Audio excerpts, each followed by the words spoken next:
على الجيلي، يلا اعمليه سهل وبسيط وبسهولة هتحضريه، هيرطب على قلوبنا في الحر ده وبجد بجد هتعشقيه.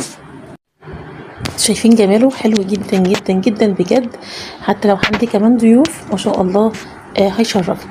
ومكوناته كمان سهلة وبسيطة، مش هتكلفك كتير وتعملي حاجة تحفة جدا في البيت.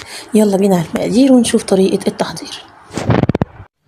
لو عندك منجيتين 3 هاتيهم، او حتى اي فاكهة تكوني بتحبيها.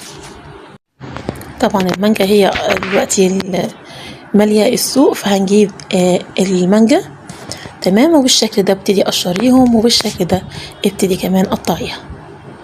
هتقطعيها مكعبات كده بحيث ان هي تبقى تبان في القالب تمام، ويبقى شكلها تحفه كده. حاولي بقى تكبريها شويه، ما ترفعهاش عشان تظهر في القالب بتاعك تمام. بالشكل ده ابتدي قطعيهم. هاتي بقى القالب بتاعك وبالشكل دوت نزليه، وزعيهم كويس بحيث ان هما بقى مش مضغوطين على بعض، ويديكي كمان المنظر النهائي التحفه في الاخر اللي شفتيه تمام. هاتي 2 باكو من الجيلي، وهاتي كوبايه من الميه المغليه، ابتدي نزلي كده كوبايه بالشكل ده تمام.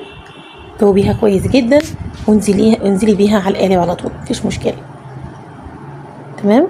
اعملي كمان كوبايه ميه تانية وحطي الباكو التاني وابتدي دوبيه برضو بالشكل ده، وانزلي على المانجا. بعد ما حطيناها كده هنسيبها في التلاجة حوالي 3 ساعات عشان تتماسك كويس جدا، وبعدين تبتدي تعملي الطبقة التانية. الطبقة سهلة وبسيطة جدا، ومش هتحتاج معاكي خالص غير كوباية سكر معايا كده، وكوباية من اللبن، او كوباية حتى من المية، مفيش مشكلة. مش عايزة تحطي حليب خالص، حطي مية. هاتي الطاسة بتاعتك اللي تستخدميها، والافضل انها ما تكونش لونها اسود بالشكل ده. ليه؟ عشان تشوفي الدرجة كويس جدا اللي هتطلع معاكي من الكراميل تمام. يعني انت لو اول مره تعمليه فممكن تخمي في لون الكراميل بتاعك، فمتاخديش بالك ان انت مثلا يكون اتلسع منك او حاجه، وده طبعا بيفرق في الطعم النهائي. كوبايه من السكر ابتدي نزليها، وبالشكل دوت كرمليها. بمجرد ما الحروف كده تكرمل معاكي، ابتدي بقى قلبي فيها. قطعه من الزبده انزلي بيها، ودوبي كويس جدا لحد ما القطر اللي موجوده فيها تدوب تماما.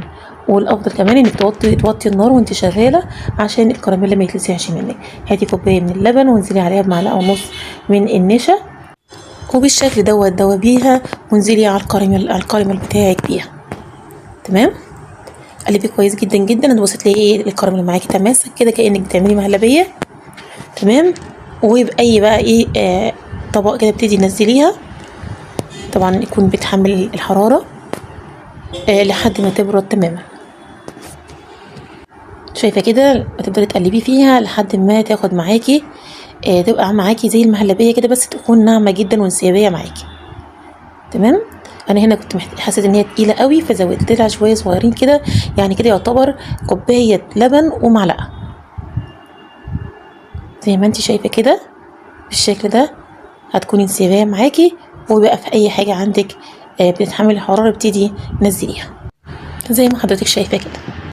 هاتي كيسين من الكريم شانتيه بالشكل ده من دريم مثلا، او حتى هاتي اللي هو الخام زي ما تحبي، وابتدي بقى نزلي. انا نزلت كيسين الكريم شانتيه بالشكل ده، ونزلت عليهم اقل من نص كوبايه ميه على الكيسين دول.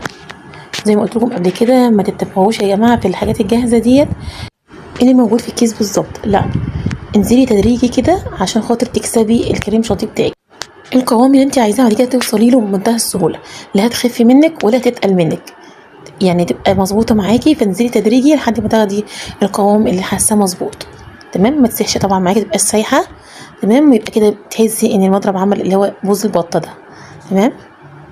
بعد كده نزلت بقى بالكراميل بتاعي بعد ما برد تماما تمام، وبدات اضربه بالشكل ده. هنا بقى ممكن احط كمان معلقه من الجيلاتين البودر على كوبايه كده من الميه تمام المغليه، واسيبها وادوبها كويس جدا، وبعدين اسيبها شويه وانزلها على الكريم شانتيه وانا بضربه عشان يبقى الطبقه دي متماسكه جدا جدا. انما انا لسه مستخدمه الجيلاتين قريب، مش بحب استخدمه تاني. لو مش فارق معاكي موضوع الطبقه قوي ان هو يبقى متماسك جدا، فاعمليها زي ما عملتها بالظبط تمام كده. وبعد ما حطينا الطبقة التانية من الكريمة هتحطيها في التلاجة كمان 3 ساعات تاني او لتاني يوم كمان، هتبقى افضل جدا وهتبقى متماسكة عن كده. لايك وشير اوعي تنسيه. اشوفك في فيديو جديد، مع السلامة.